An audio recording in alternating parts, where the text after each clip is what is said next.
Ruchem Aboim, B'Shem Hashem, B'Shem Irgin Shir Torah, Moses Boston. I'd like to welcome everyone to tonight's shir from Rav Sayagh, Shlita. I'd like to give a big yeshakayach to Be'elam Shem for his support of tonight's shir, Leila Nishmas, Rav Gedalia Aryeh, Ben Rav Shmuel Yitzchak, Schen Avracha Yotzai was Chafalef Tammuz. The Shmos Tzura B'Tzor Chaim to have the great schus of sponsoring a shir.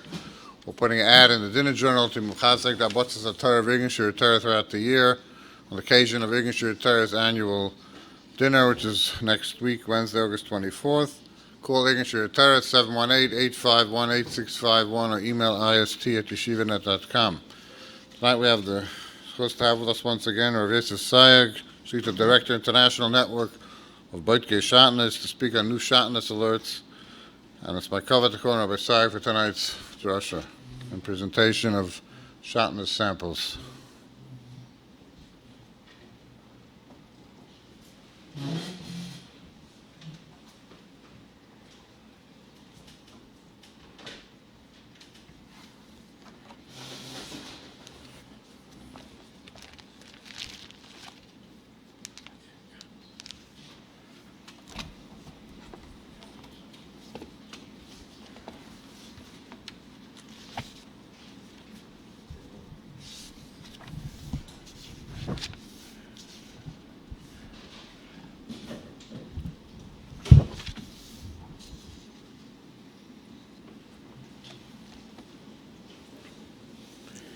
It's a pleasure to come again and speak for Irgun Shirei Torah, a beautiful organization that so much effort and energy is put into organizing all the shiurim for that, to be mezakeh, Yidden all over the world with Harbotzas HaTorah, with different inyonim that are not necessarily spoken about, and we thank them for giving us the opportunity to come and talk about the mitzvah of Shatnez. The Rikanti says that when one wears Shatnez, that's geirim, that two malachim should come together, and it creates a mechitza and doesn't allow the tefillas to go up. So mida toiva meruba. If by wearing Shatnez is ma'akev the tefillas, when we're mechazik the mitzvah of Shatnez, even just by learning about it, even just coming tonight or tuning in to listen, that's also goyim that the tefillah should be niskabel. See, here saying that all the participants and all that are here should be zeiche that all the tefillah should be niskabel, and we should all see grace and nisim in the flois. We should see the Gula Be'ez Hashem. So we begin. The Derech HaEmunah, Reb Chaim Kanievsky wrote a beautiful parish on the Rambam, and in Hilchos Kelayim Perek Yud, which is the Perek of the Rambam that talks about the halachos of Shatnez, is very marich and put together a beautiful parish. So over here, the Rambam writes, "Halekech kli tzemeh min hanachi," one who buys woolen garments from a guy, tzorech lebodka yofe yofe, one has to be boidekit, not stam. He has to be boidekit yofe yofe, shema hem tefurim bepishtan, maybe they're sewn with linen. And it's brought on in Halach and Shulchan Aruch that also that somebody who buys kli tzemeh, he has to be boidekit yofe yofe.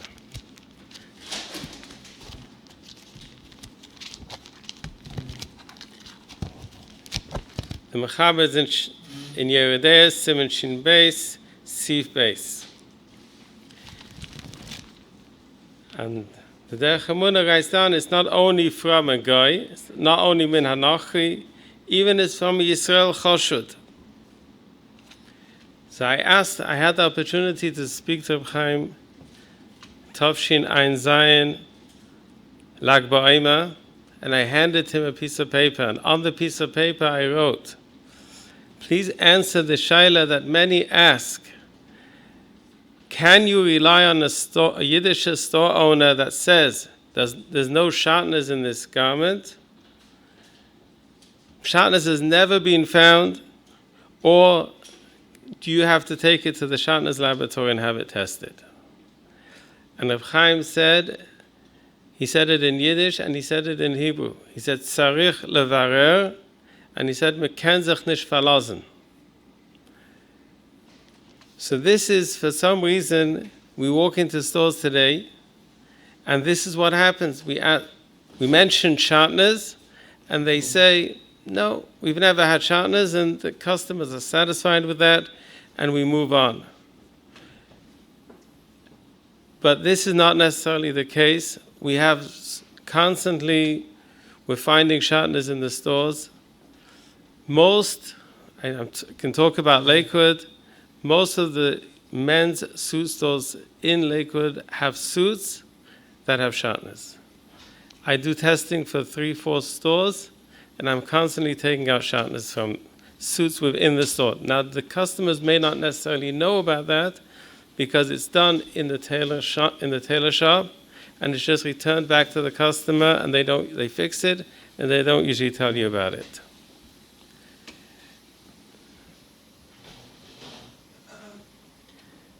The Derech HaEmunah writes, he says, "V'hu v'gam b'bgodim she'eino mitzemer."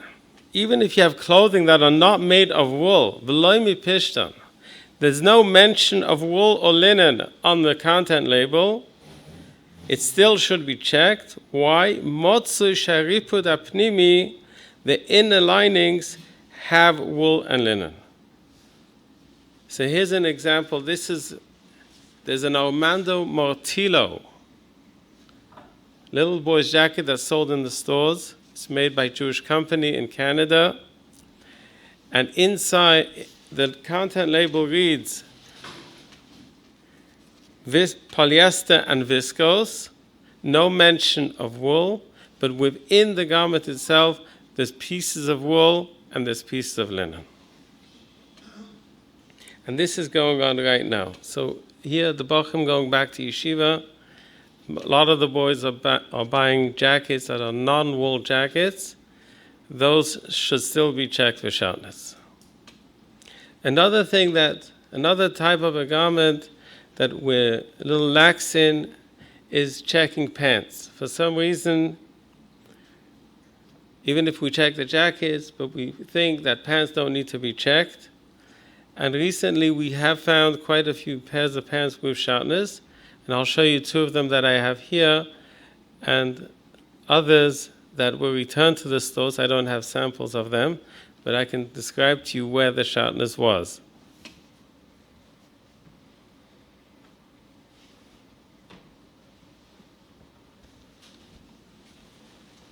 Here's a pants, which says it's made of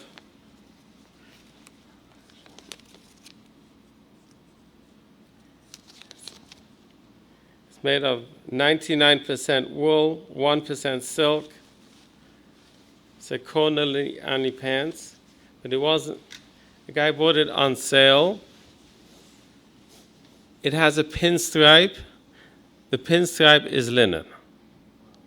So here, they couldn't return it. It was bought on the final sale, so they just let me keep it for demonstrative purposes. Here's another pants that somebody just brought to my house recently. And of course, he couldn't return it. It was worn. He never thought to look at the label, but on the label it actually says it's made of 55% wool and has 7% linen. So on the label itself, it says it's made of wool and linen, and this was worn. Now, the other pants which I had recently, which is something, was Saks Fifth Avenue is presently selling pairs of pants, Xenia pants, not so expensive, where behind, there's no clip, but where the button of the pants is, behind that, there's a piece of linen. And that is something which there could be testers which won't even think to test over there. So that's something that should be taken to a laboratory that really knows what they're doing. Which this really was a problem already in the times of the Chalkas Mechaykek, where the Chalkas Mechaykek is brought down in the Beis Hillel, on the side of the Shulchan Aruch. It says over here that the Chalkas Mechaykek, who was the Rav in Vilna, in those days, the threads that they were using was chutei canvas, which was hemp thread. Now, hemp thread and linen thread is very identical. It's very hard to see the difference between hemp thread and linen thread. But all the tailors were claiming that they were using chutei canvas. And the Rav of Vilna, who was the Chalkas Mechaykek, decided to look into the matter and see if it's really true. So he gathered together all the manufacturers, all the tailors, all the people who claimed to know, and he handed them pieces of linen and pieces of hemp, and he said, everybody failed the test. And therefore he established, in order for hemp thread to be able to be used, or if a tailor is saying that he's using hemp thread, he has to show a hashgacha. He has to have a ksav hersha. So ksav hersha is not a new thing. It's already a few hundred years old, where because the only way to see the difference between the linen and the hemp is when it's growing. While it's growing, it grows entirely different, and it has to be hashgacha mishas ktsira, and follow the entire process, and then there was a stempel put onto it, testifying that this is okay. So I bring this up because, unfortunately, here in Flatbush, you have a tailor shop that decided they know how to test for Shatnez, and it's being used. I spoke to the person, I told him, and I interviewed him, and he has absolutely no inkling how to test for Shatnez. He wasn't trained. He's just a tailor, so he thinks he understands fabrics, and there's people using him, and there's many mershalim coming out of it. A similar thing is happening on 16th Avenue in one of the cleaners. Also, there's a Yiddish person over there who decided he knows how to test for Shatnez, and unfortunately, he was marshal people over the last 10, 15 years with Shatnez. So you have to know, even Baruch Hashem, the Flatbush Laboratory located in Zondel-Berman, that's a qualified laboratory. That's a laboratory they can rely upon.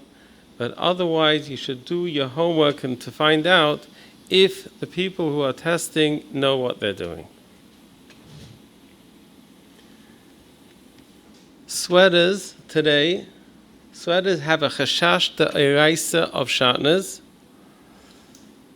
and I want to demonstrate it and explain what's the chashash, because unfortunately I had a sweater in the last 2 months, which was worn for a couple of years.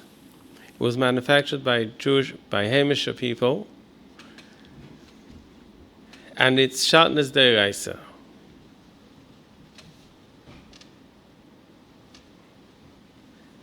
This is the sweater. You couldn't get more of a Hamish sweater than this sweater that I'm demonstrating right now. It's a black button-down sweater, black cardigan, and this is Shatnez de'oraisa, made by Chassidische Hamish people in Williamsburg. Where is the Shatnez in this? So I'll show you. So in order to be Shatnez de'oraisa, the wool has to be combed.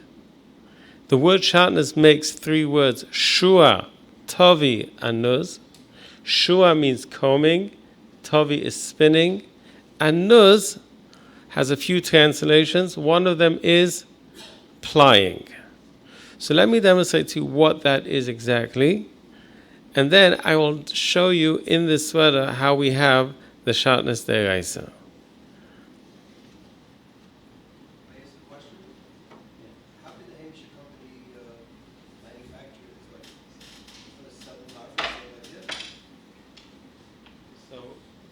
If it's made in China without any hashgacha, then it's possible to happen. And they're made in China. Everything's made in China today.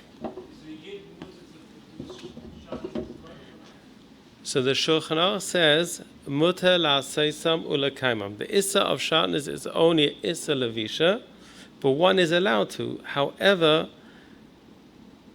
if you're going to make it and you're going to be marshal people, then that's a problem. So here's the raw wool as it's shorn off the sheep's back. So the first thing that has to be done to the wool has to be combed. So here I have a wooden comb which has metal teeth. I'm going to attach the wool fibers to the metal teeth. And then with a second comb, I'm going to actually comb it. And this is the taich of the word shua. Shua means combing the wool. If the wool wasn't combed, it cannot become osa. Now, after the wool gets combed, then it's spun, and that's the middle letter of the word Shatnez, which is tes.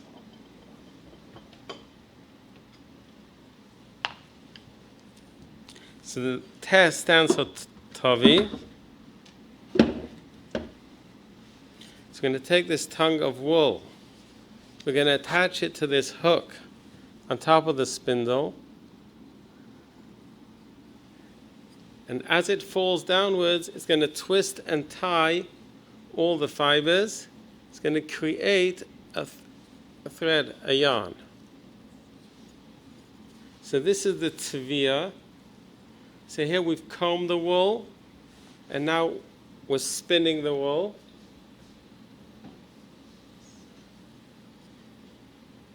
Now what happens is after it spins, if you let go, it's going to unravel. So something has to be done to this thread that it shouldn't unravel. Okay, so what do they do to the thread that it shouldn't unravel? So what they do is they make it from a 1-ply to a 2-ply. See here I'm going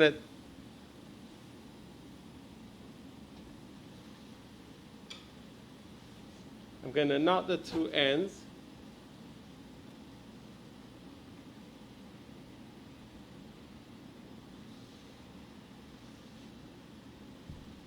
I'm going to put it back onto the spindle, but now I'm going to twist it in the opposite direction.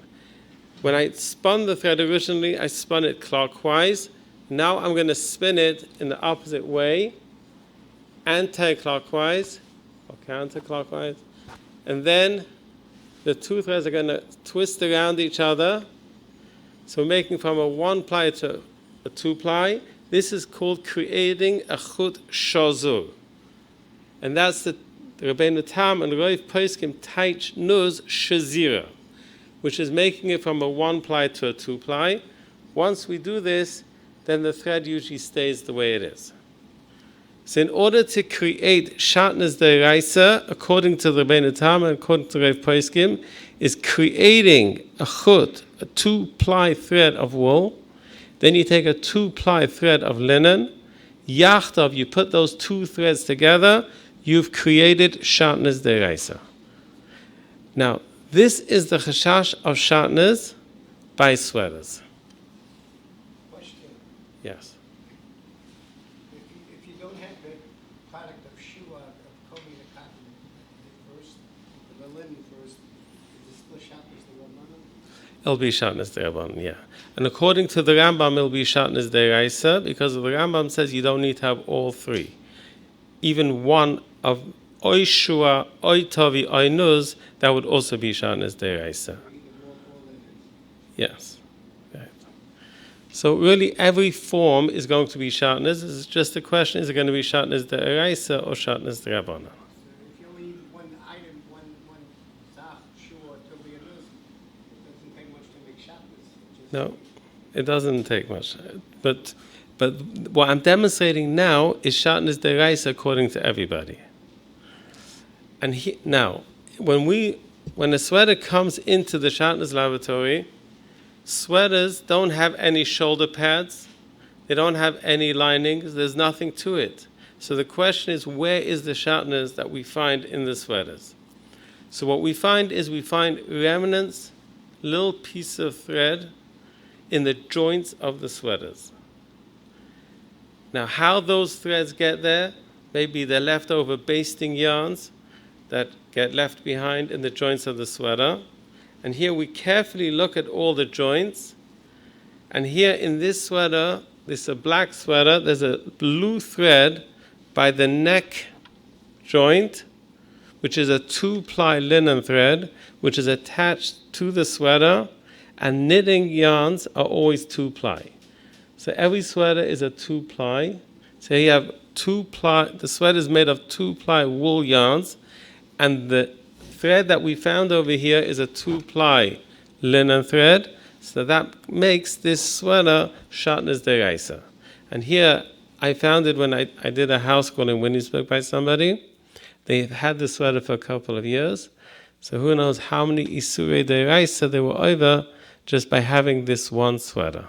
The sweater is wool, the sweater itself? The sweater itself is 100% wool. The label says polyester originally. No, the label here, this label says 100% merino extra fine wool. But if the label would say that acrylic, I think it's good, then you wouldn't have to check that. Right, so that's the next thing I'm going to talk about.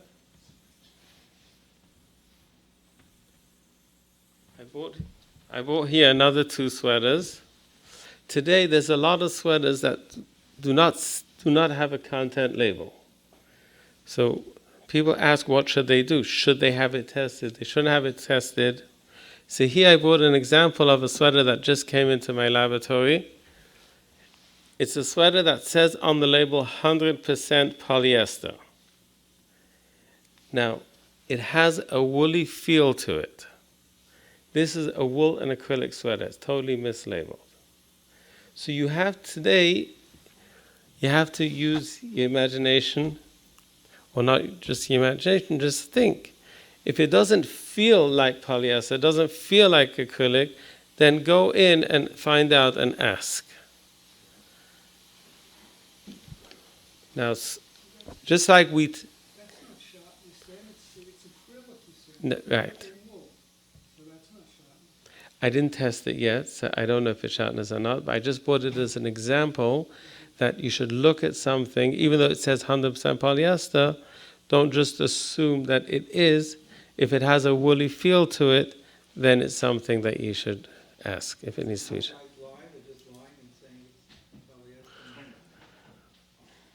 Yeah, there's nobody overseeing, so for why they did it, there's some sweaters that today just say mixed fibers. They don't list what it's made of. They just say mixed fibers. What makes Shatnez also? What's the shear? Is it a mashu? So, The foot have to be, just one little foot, so the lashon of the Shulchan Aruch in Siman Reish Tzadi Tes is chut kol shehu. You have a minute thread of wool in an entire garment of linen. That's enough to make it Shatnez. That's what makes the Shatnez testing difficult sometimes, because it's looking for that chut kol shehu. So here also linen sweaters. Linen sweaters are most linen sweaters that I check, or at least 50% of the linen sweaters that I test, I find wool. It's much easier to find wool in a linen sweater than it is to find linen in a wool sweater. Here's a little child's linen sweater. It says on it 30% linen. And here, the stitching threads that was used on by the neck seams, by the shoulder seams, were wool. This was also sold by a Yiddish store. Okay.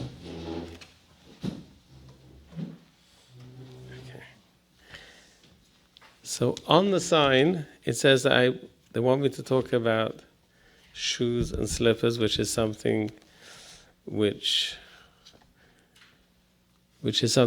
we know. We check clothing, But shoes and slippers we don't necessarily think about. So we're going to talk a little bit about shoes and slippers and why shoes and slippers are more of a problem today than they used to be.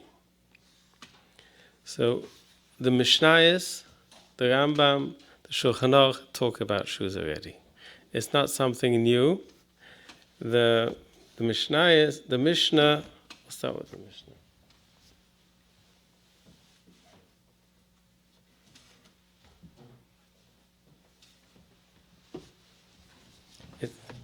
It's a Mishnah in Kelaim, Perek Tes, Mishnah Zayin. The Mishnah says, "Umin al shal zered ein boy mishum Kelaim." A min al shal zered has no issa of Kelaim. So what exactly is a min al shal zered? So that has a few pshatim, and that's going to make a few nafkaminas la halacha. So the Vilna Gaon in Shnei Eliyahu explains a min al shal zered is talking about a shoe, a linen shoe, which is filled with gizei tzemer. So here we have slippers. Slippers have a padded sole. This one, it happens to be filled with recycled materials inside. So now the question, but the case of the Mishnah is talking about a linen slipper, for example, which the sole was filled with gizei tzemer, with shearings of wool. So the Mishnah says about that, ein bo mishum kelaim, it's mutter. Why is it mutter? So the Vilna Gaon explains, because since if you make a small hole in the sole, you can pull out all the fibers, so therefore that's not considered an attachment of wool and linen. And the makor for that, he says, is a Tosfos in Be'er, where Tosfos in Be'er says that svara is talking about a garment that is filled, a linen garment that's filled with shearings of wool, and he says that's not a problem. That means even if you didn't make the hole, but since you could make a hole and you can pull out all the fibers, so therefore it's okay. You don't have to pull it out. You're allowed to, since that's not considered an attachment of wool and linen. And the Gra brings, what's the makor to the Tosfos? Is the Yerushalmi. The Yerushalmi says, Is Azrin. On this mission, the Yerushalmi says, this places the Zarvin Imra Min Gai. That there is places that they put wool within the shoe. Kadod Rabbi Ze'era mafked l'Rav Abba bar Zavina. Rav Ze'era told Rav Abba bar Zavina that v'yoyma lebar rishain. He told Rav Abba bar Zavina to tell the shoemaker, the lo yechot le masane bekitan elo b'rtzua. He should not sew his shoe with linen thread. He should use leather straps to sew his shoe. So Rav Ze'era, even though the shoe is okay, but Rav Ze'era didn't want to use it. He told them, make sure they don't use linen in my shoes, which were filled with wool, even though it's mutter, but Rav Ze'era didn't want to do it. But this is the makor of Tosfos. Now, according to the Gra, if we had such a shoe, that would be okay. But this will not allow the recycled filling. Because the recycled filling is a mixture that has in it wool and linen, and that's one piece of Shatnez. That's one piece of Shatnez. That you're using, the heter would be, if it would be gizei tzemer within the shoe. Why it's mutter is because it could be pulled out. So it's not a chibur of tzemer pishim. But if the filling itself is a mixture of wool and linen, that's not the case, and that would be also. Okay. Now there's another pshat in the Mishnah of min al shal zered, which is the Rambam. The Rambam learns different. The Rambam says min al shal zered is talking about a sandal. a flip-flop. You have something that just goes under the foot and a thin strap that goes over the top. So why would that be mutter? So the Rambam says the reason why it would be mutter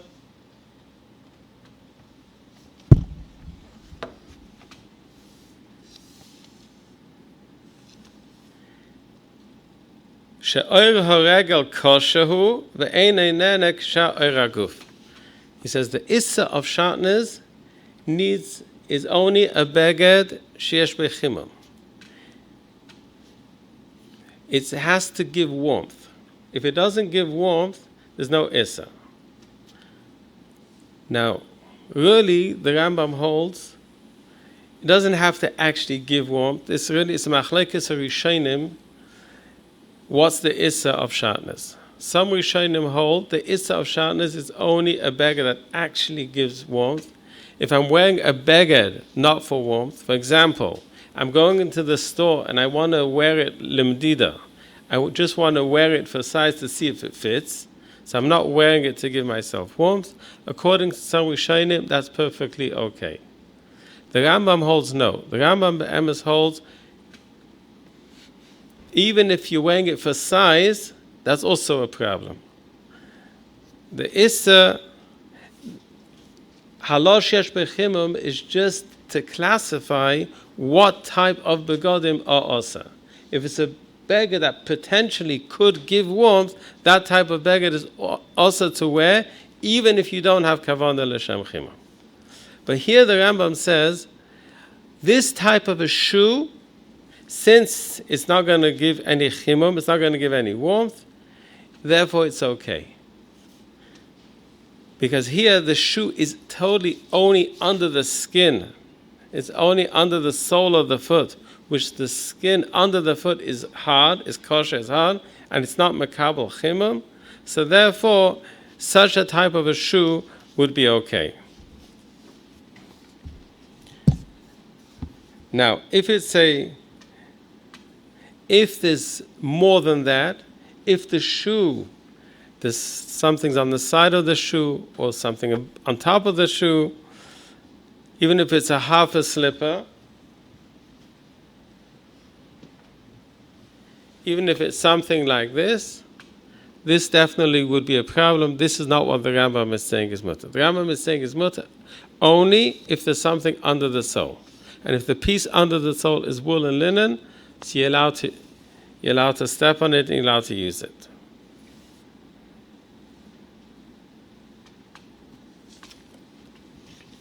Okay. Now there's another pshat,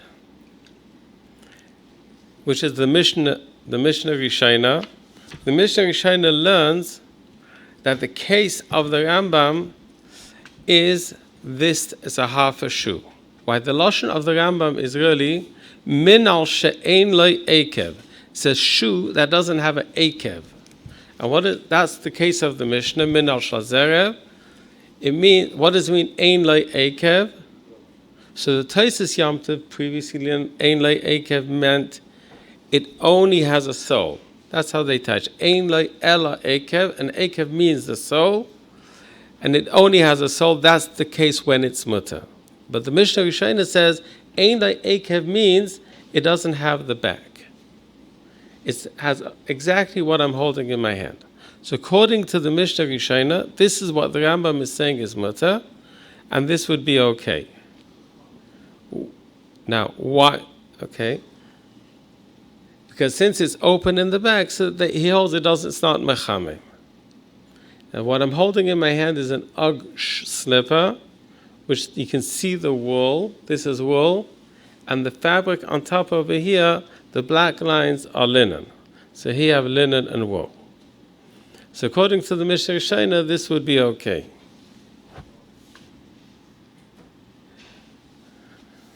So what is the machlekes between the Mishnah Rishayna and the Taisus Yom Tov? So the Mishnah Rishayna holds that it's not considered a malbush. If it doesn't have an ekev, it doesn't have a heel on the back, that's not considered a garment.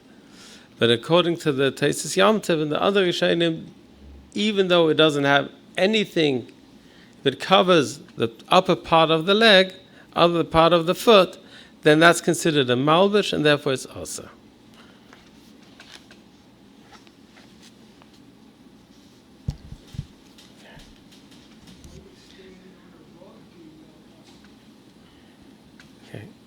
So standing on a rug and walking on a rug that is Shatnez is taka not a problem of Shatnez. That would be okay. Walking on Shatnez is not a problem, but sitting on Shatnez, that would be a problem. And now, if it's the Shmuel Vosner has a tshuva on rugs and carpets, and he makes a differentiation between different types of rugs. If it's a shag rug, that long hairs that you actually sink into the fibers, into the threads, then it would be a problem. Because then the fibers are coming up over your foot. But if it's a commercial carpet, then you can walk on it. But it's not advisable to have a commercial carpet in your house that is Shatnez, or even a low pile carpet, because you're not allowed to sit on Shatnez. And sometimes you sit on the floor, or the children will sit on the floor, then you'll have a problem. They have these camel rides. They're going to have to put a lot of different cloths. Who knows what it's made out of? That's correct. Today I got a call. Somebody's in Kenya. They're in the game park, and they're getting up before Alois. Maybe right now they're getting up, and the tour guide hands out fleece blankets to all the participants because it's very cold early in the morning, and that's, I guess, when you have to go out to be able to see the animals. And they called me desperately, urgently. They want to know if they're allowed to use them. They're worried about Shatnez, about those blankets.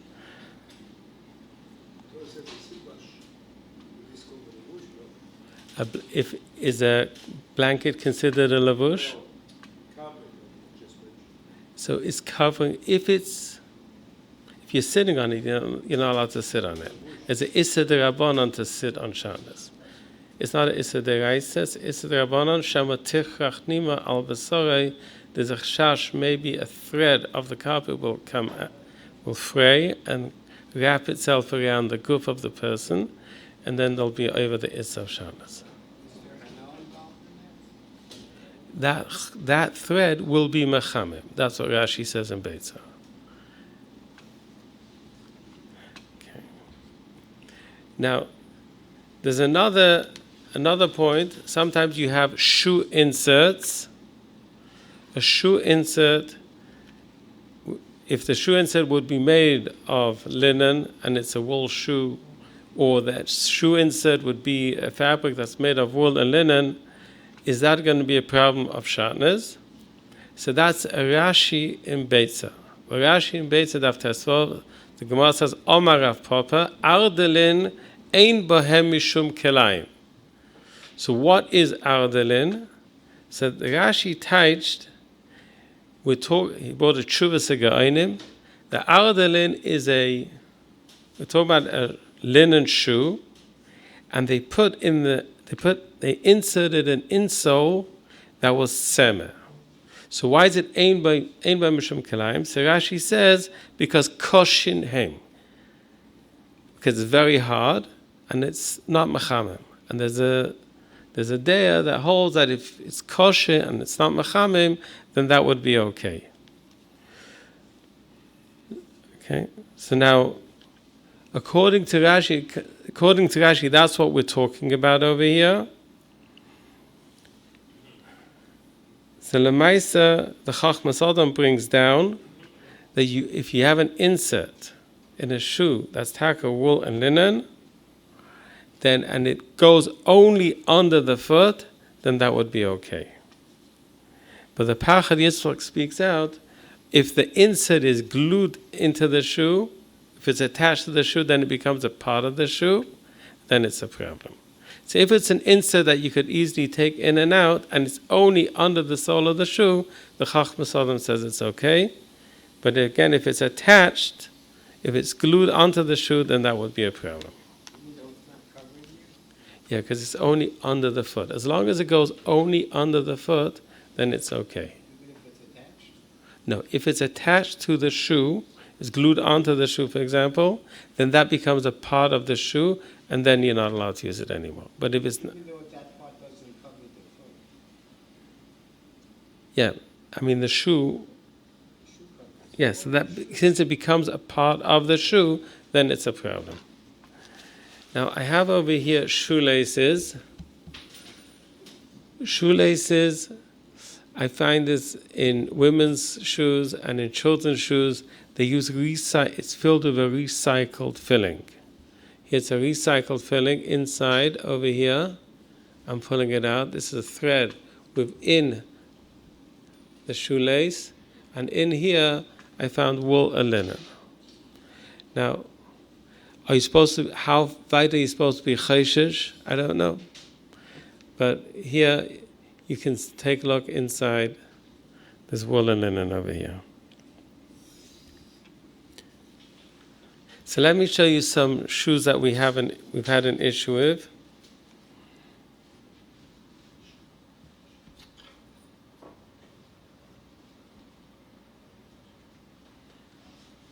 Here's a fabric shoe. This happens to have come from one of my wife's students. But she had asked my wife if she has to check her shoes for Shatnez. And my wife had siyata d'shmaya, told her to take it off. And she took off her shoes right away. And for the rest of the day, she's walking around in school without shoes. But we brought it home. The black is wool, and all the colorful threads are linen. So this is wool and linen. So when you see fabric shoes, that's the issue today. You have fabric shoes, a lot of shoes, women's shoes and children's shoes, that they actually use material. So if it's a colorful material, a dizzy-looking fabric, then it's something that should be tested. Just like you want to test your clothing, the shoes are no different.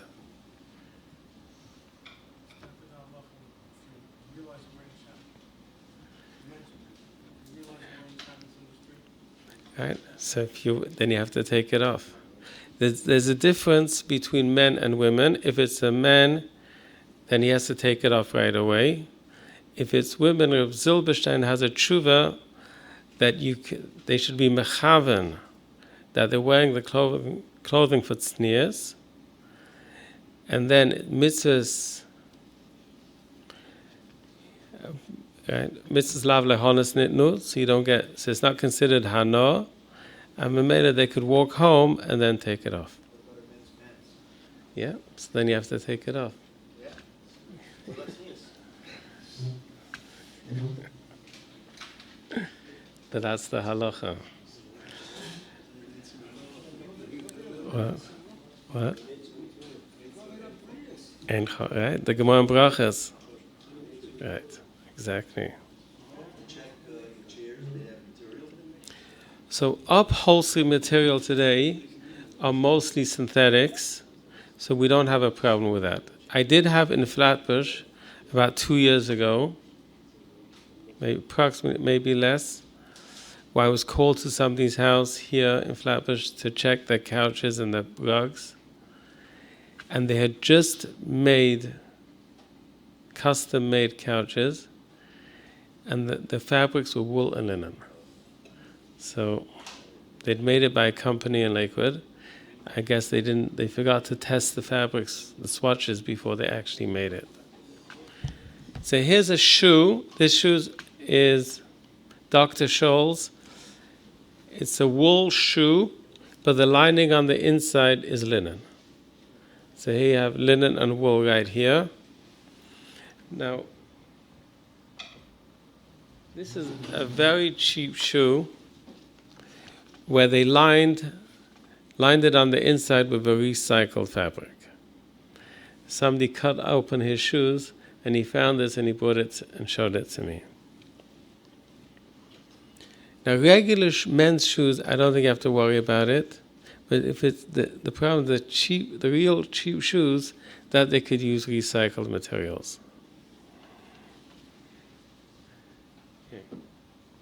Uggs, every single day we're still getting calls about the Uggs, about what are the issues with the Uggs, is there an issue with the Uggs? So just to recap,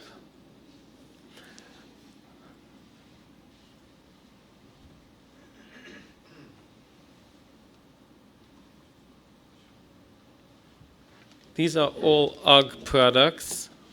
Uggs is a company which produces footwear, which is famous for their sheepskin.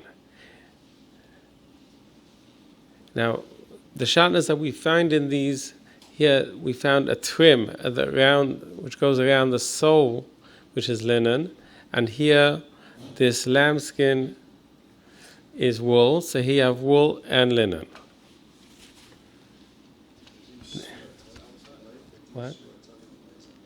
Yes, I'm going to discuss that in a minute. Here's another example. Here's a linen Uggs. This is actually a linen sneaker, where inside there's a piece of wool. Now, the issue that we had mostly is, in a lot of these shoes, is sandwiched in between the outer layer and the wool fleece was a canvas that had a linen content. So if I lift up the wool fleece, I will reveal a canvas, and inside this canvas there was linen. Okay. Now, people approached me and they said, what's the problem with Uggs? The Shulchan Aruch says, Oireis kavasim, Oireis hakvasim, she'oisim mehem malbushim.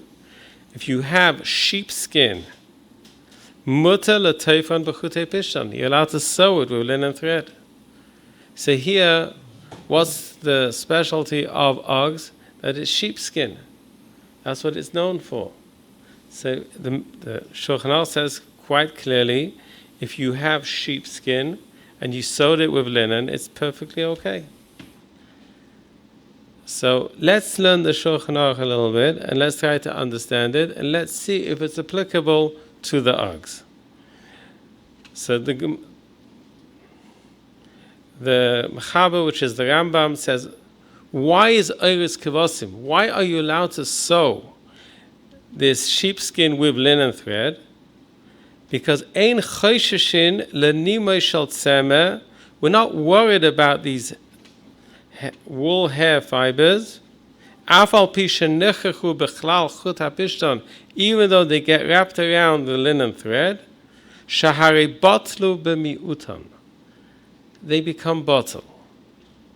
Now we know there's a difference between basa b'chalav and Shatnez. The Taz speaks it out. He says, by basa b'chalav, it's tam asra Torah. So therefore, since it's the bishul, it has to have a taste of basa b'chalav. So therefore, if it's the shishim keneged, so it's mevatel the tam. But by Shatnez, it's the taruvus, the mixture of tzema upishim that's asa. So any combination of wool and linen, any mixture of wool and linen is going to create something that we're not allowed to wear. So even if I have 99% wool, 1% linen, that's going to create Shatnez. So what does it mean, batlu b'miyutam? Wool and linen doesn't become bottle. If it's only wool and linen, how is it going to become bottle? So the Taz says, there's a min shlishi over here. There's a third min. Because at the Mechaber says before, if you take tzemer rechelim and tzemer gemalim, you take sheep's wool and camel's wool, and you blend it together. If the roiv is tzemer gemalim, if the majority is tzemer gemalim, then it has a din of tzemer gemalim, and you are allowed to mix it with linen. So again, you have a mixture of wool and camel's wool, and the majority is camel's wool, so we consider this whole thing camel's wool, and you're allowed to mix it together with linen. So here, if we have a min shlishi, we have something else involved over here, therefore it would be fine. So the Taz says, what is the min shlishi over here? It would be the leather, the skin. So if you have skin, and you have the linen thread and the wool fibers, so the wool fibers will become bottled to the oil, will become batlu b'miutam, the leather is going to be mevatel those. It's going to be mevatel the tzemer. Okay. So the Emek HaTshuva explains. Rabbi Chaskel Rod explains. He says the case. He says the case. He says the case of the Mechava, the case of the Rambam, is talking about skins that were totally shorn, and of course there was some fibers of hair, some fibers of wool that were left behind. So he says those small, that's what we're worried about, and he's saying those few fibers of wool that are left behind, we're not concerned about them. They can become bottled to the oil. But if you didn't shear the wool, it's oires kevosim, which has all the wool still left behind, and the wool is more than the actual oil, there you can't say bittul. So here you have, let's say this would be real oires kevosim, so the wool here is much more than the actual oil. So you can't say that the wool will become bottled to the oil. So here you don't have the heter of oires kevosim because this is not the case of the mechaba. That's reason number one. And reason number two is that this is an imitation. It's not real sheepskin. If you take a look at it, I can separate the actual wool from the shoe. Here I'm lifting up, I'm separating the wool from the shoe.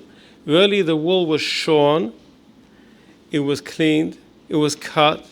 All the hairs are of the same size and same texture. They were reattached to a backing, and then it was attached to the shoe. And in between the wool and the actual shoe, there's a canvas that has linen, or that could have linen. So this is clearly not the case of oires kevosim. Maybe if you have the real, it's only in Alaska, in very cold places, that you have the real Uggs, but most of the Uggs are all imitations. A man's wearing a woolen suit, and he sits on a linen chair. Is that a problem? So that won't be a problem. There's an issa of beged al gabe beged, which is spoken about in the Shulchan Aruch also, where really it's a Yerushalmi. The Yerushalmi says lo yilbash dardasin de ama al gabe dardasin de kitan. One is not allowed to wear woolen socks over linen socks. The ilay shalach ilo le shalach araya, which if you don't take off the upper, then the one underneath doesn't come off. It's a machlekes the Ramah and the Mechaba how to learn pshat in the Yerushalmi. The Mechaba learns the Yerushalmi. It's wearing two socks. So what happens is, when you take off the upper sock, automatically the one underneath is coming with. That's ilay shalach ilo le shalach araya. That's how he translates it. Therefore, according to the Mechaba's pshat in the Yerushalmi, one is allowed to wear a jacket that's wool over a linen shirt. Because when you take off your jacket, your shirt is not coming along. So according to the Mechaba's pshat, one is allowed to wear two garments. So therefore, sitting on a chair, that definitely will not be a problem. However, the Ramah, on the other hand, learns the issa of beged al gabe beged because it's ef shel lifshet hatachtoina beli lifshet halyena. You cannot remove the one underneath only if you first remove the one on top. So according to the Ramah, that's what beged al gabe beged is also. But sitting on a chair, if you're wearing a linen garment and you're sitting on a wool chair, you can remove one without having to remove the other. Therefore, that won't be a problem of Shatnez. Going back to the couch and the beginning of the shear, what would be wrong with that person that had that fancy couch?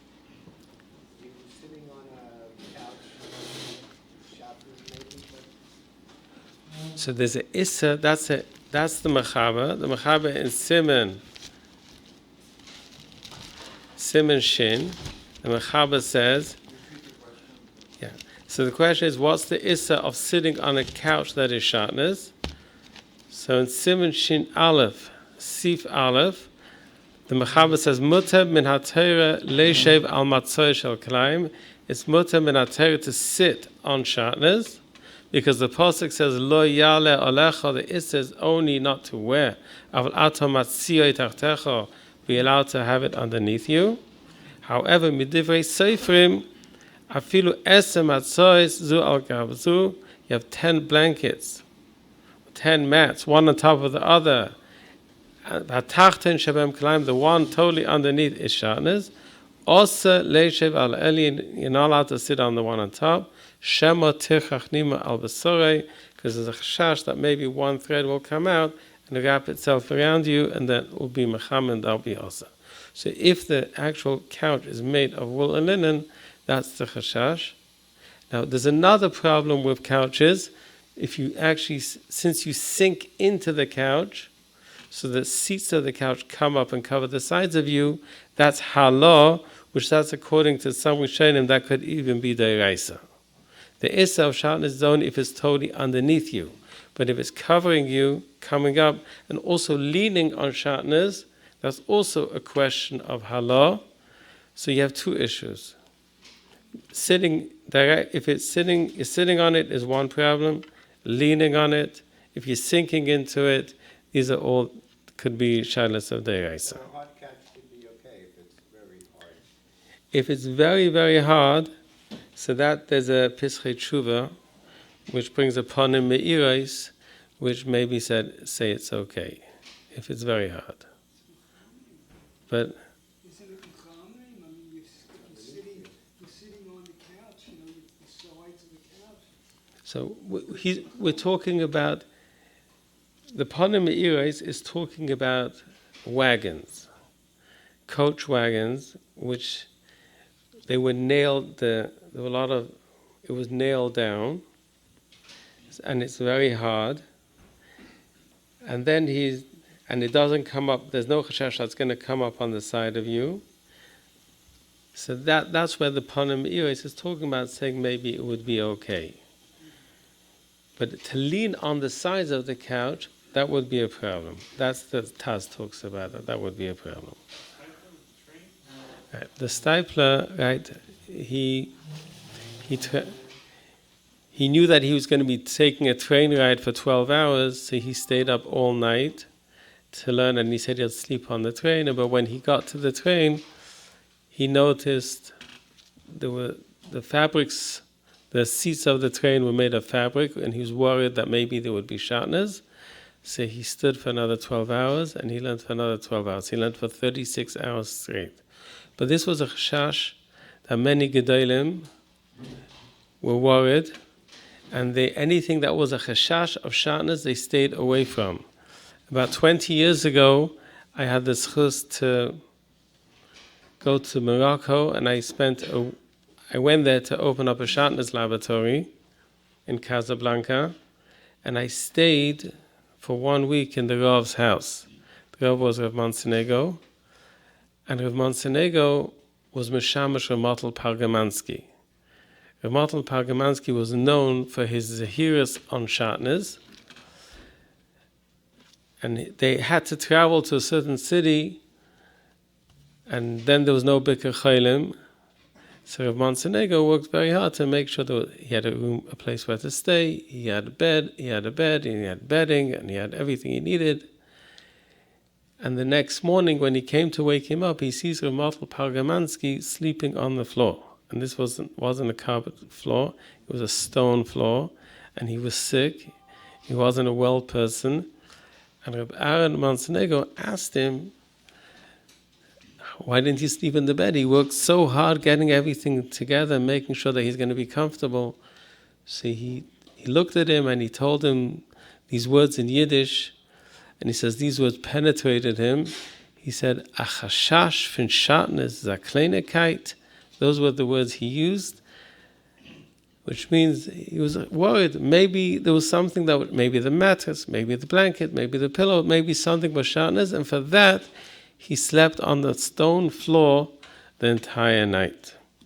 So in the schus about learning about this mitzvah, we should be zeicher to be nizher, not only on Shatnez deraisa, not Shatnez derabanan, even on chashoshes of Shatnez, we want to stay away as far as possible. And in that schus, our tefillah should be niskabel. We should all be zeicher to see the Mashiach, the bin beis hamikdash b'kor mamash.